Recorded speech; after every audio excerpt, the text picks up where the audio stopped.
feel keeping it real. So on today is normally my day off, and I was trying to feel creative, and I decided to try to do a live stream for the first time. Now, I probably have to move a little closer because the microphone. Um, this is not something I'm used to doing live. No edits, no anything like that. I tried before. I listened to it back, and the volume was really, really low. And normally, when I do this, I'm able to adjust the volume of the microphone. But I guess when you're doing a live stream, you can't necessarily do that. So we're just going to go ahead and see what we can see. Now, I don't know that, I get certain people that will watch this. So, the last time I did, but so far, not so much. So here's what I'm going to do. I have a very vast knowledge of movies. And so I was going to talk about movies that when I go on YouTube, I watch certain reactors, but I'm not seeing these particular movies being reacted to. So I'm going to, put them up for them so they can go like, oh, okay, maybe I'll try that. So the first one on the list is The Last Starfighter. It is an 80s movie. It is one of the first ones to actually use CGI or digital for the movie. It is a lighthearted movie. It is a cult classic amongst those who have seen this movie. So I would love to see somebody else's take on The Last Starfighter. I would love to see their enjoyment as I did the first time I saw it, or even like my little brother saw it. I would like to see somebody do this and see what they think about it. That is the first one. The second one, I actually sent off to a reactor, Ashley Burton. She's pretty big. I like watching her, at least twice a week, because of course, she does movies during Halloween and she does movies during Christmas and things like that. But you know what? There aren't a lot of Thanksgiving movies out there. And for me, my favorite Thanksgiving movie is Dutch. If you've ever seen it, it stars Ed O'Neill and it takes place on Thanksgiving. And it is a movie that is produced and written by John Hughes. So it's a funny movie. It's almost like a coming of age type of story, but there's also a lot of very sweet and tender moments in this. It also stars Jo Beth Williams. If you remember Jo Beth Williams from Poltergeist, and then there was a movie back in the day called Teachers that she was in. It stars her as well. It is a very underrated movie, considering it's part of John Hughes's collection that I think a lot of people would like. So I think you should check it out. This is also from 1991 is when this movie came out. So there is that one. The next one that I think people should react to would be a movie that comes from, what year is this?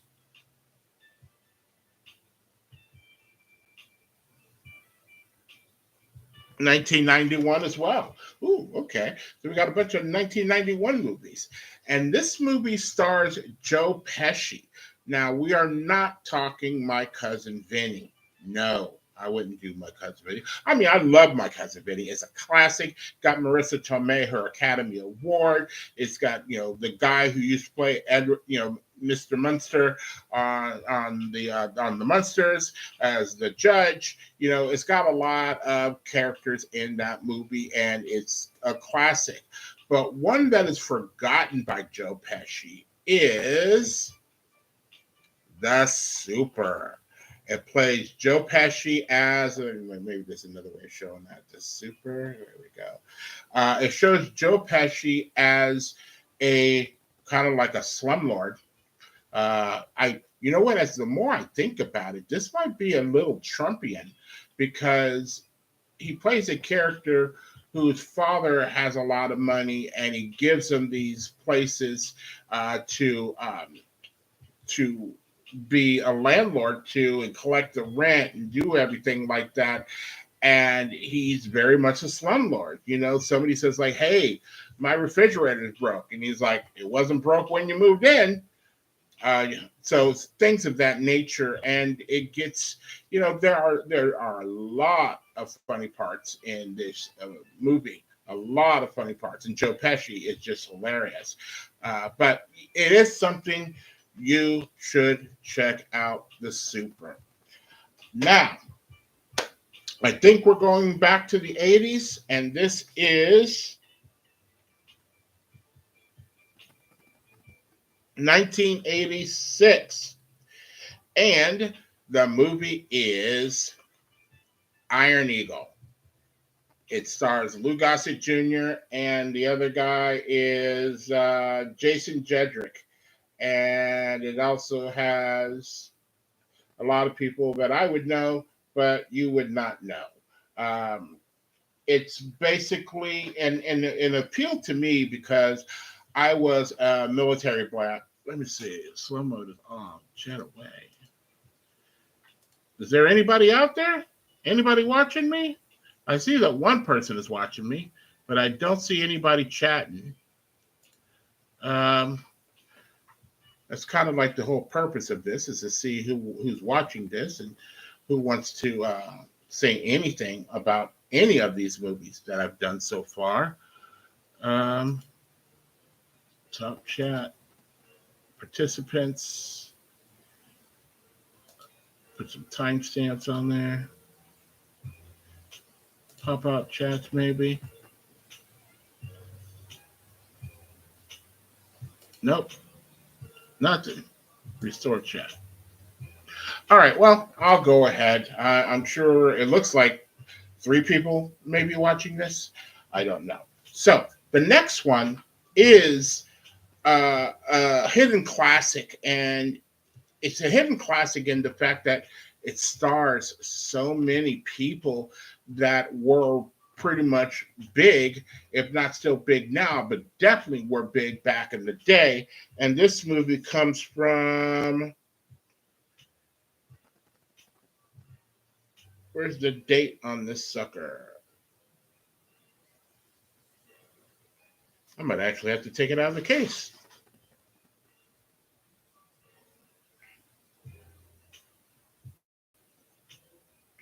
There is no date on this. This sucks. Um, I would have to say this is an 80s film, late 80s film. Um, I can't believe you wouldn't put no date on here. All right, so we're just going to go for it. Late 80s film, and that is Dick Tracy. Dick Tracy stars uh, Al Pacino, Madonna, Warren Beatty, um, the dude who was in Raising Arizona. What's his name? They're not putting their names on here, which absolutely sucks. Um,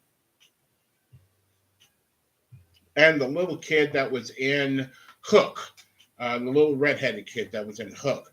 They're all in this, and you see the pictures because they're all made up to look like Dick Tracy characters from back in the day.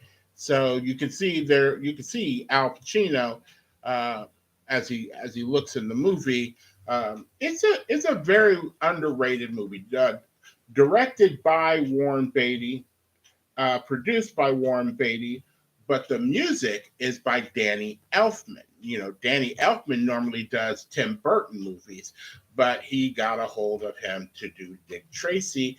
And depending on when this is, and I wish there was a date somewhere on here, because Danny Elfman was a very busy person in the late 80s, early 90s. So there is that. Now, for those of you who love this type of year or this time of year, and they love their Christmas movies and everything else like that, don't forget to put on your list of Christmas movies this classic from,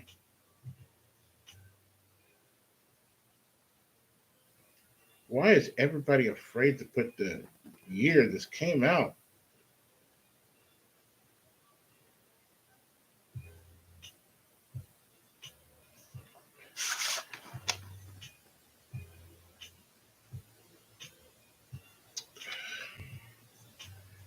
This is making me mad. It's normally on every single video. You can find the date somewhere. And for some reason, there isn't one in here, no matter how much I look. I would have to say that this movie is a 90s movie as well. This is a movie by John Frankenheimer. Ooh, produced by Harvey Weinstein. Executive produced by Harvey Weinstein. Yeesh. Yeesh. But it is Reindeer Games starring Ben Affleck and Dennis Farina and Charlize Theron and Gary Sinise. This movie is like a heist movie, uh, very action packed heist movie uh, that I think you would like. The one I got is the exclusive director's cut. You realize all of these that I'm pulling out are on VHS, right? That's me. I'm old school like that.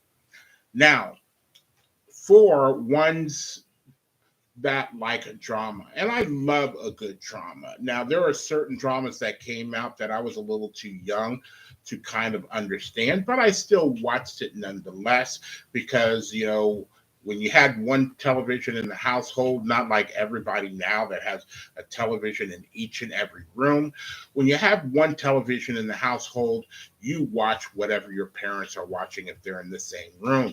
The only time you got the TV to yourself was in Saturday morning when you watched your cartoons from back in the 70s and 80s. That's about the only time that the television was yours. So you had to watch certain movies like this one called, this better say the year on it. Yay! 1987, right here on the box. And that is The Big Chill. Now, you got your Jeff Goldblum, you got your Mary Kay Place, Glenn Close, William Hurt, Joe Beth Williams, Kevin Kline, and one of the greatest soundtracks of the day. This was one of those that I think, started off this big trend of having a great soundtrack. I think it's there. I know the Rolling Stones are on here because this movie starts off with, I believe, you can't always get what you want, and then you have a lot of Motown thrown in there as well. Um, Fun fact, because no matter how many times you watch it, you will never know it. But fun fact that the body in the coffin is that of Kevin Costner. I'll tell you that now, and then you'll understand that later on. But when you look up trivia, and I know some of you do, the body in the coffin is Kevin Costner. So again, you have a lot of big stars in this movie. Oh, is this saying like nobody's watching?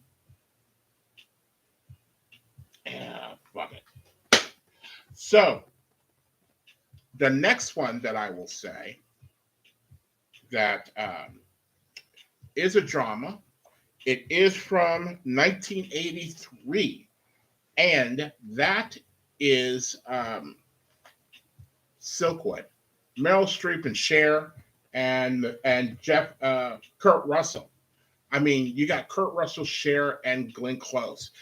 It's a story. It's a true story of somebody from back in the day who was trying to expose a particular company and what they were doing and what the company is willing to do to cover up what is going on.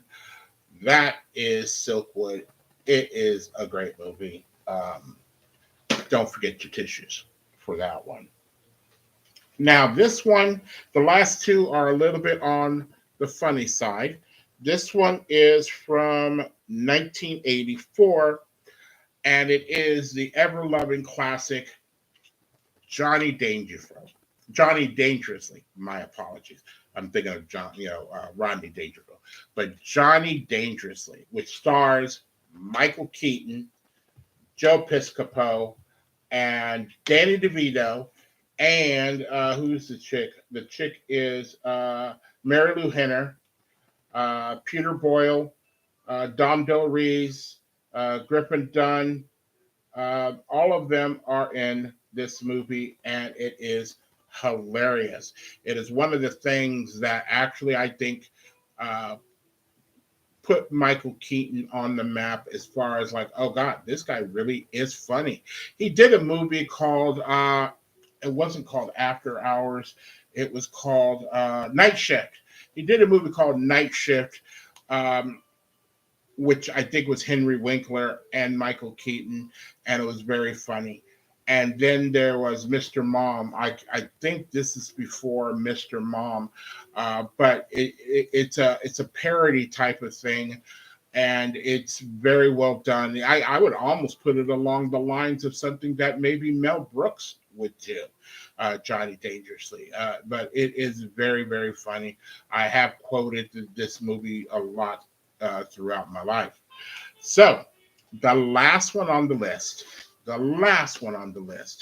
is one that I really, really wish I would see people react to. And this movie is from 1993. And the movie stars John Goodman. And it is called Matinee. And it is a very good movie. It's got John Goodman and Kathy Moriarty, and that's about it. Unless you are around back in the day, you might notice some certain people's faces um, in this. But it's basically a movie about a guy who, around the same time as the Cuban Missile Crisis, was opening up theaters all over the United States. And this one actually takes place near a military base. And he's opening up these theaters that have these newfangled things like feel-a-rama or smell-a-rama, or when it shakes on the screen, or there's like an earthquake, your seats will move, and things of that nature to add an enhancement to your movie experience. And that's basically what's happening. You got this guy doing this at the same time, and basically the movies are like the B movies that you would see, like a guy who's a big giant praying mantis or whatever, and you can tell it's really, really fake. And so it was adding a little bit of extra oomph to these movies that really, really sucked. And it's a very good movie, a good, very good performance by John Goodman. I'd watch this over King Ralph any day. That's another John Goodman movie. So there you have it. So if you have seen any of these movies, I wish somebody would say something in the chats. But you know what? This chat isn't as successful as the other chat, and I don't know why. I don't know why. But it's not going to stop me. It's not going to stop me because I'm trying to reach out to you guys more, be more interactive, get some feedback from you guys. I was hoping to get some from the chats, but I guess I'm not getting anything at all. So, and it looks like only one person is watching. So, to that one person, so if you like my channel or anything else that you see on my channel, the music reviews that I'm doing, please don't forget to please don't forget to like, subscribe, share, and comment. Peace.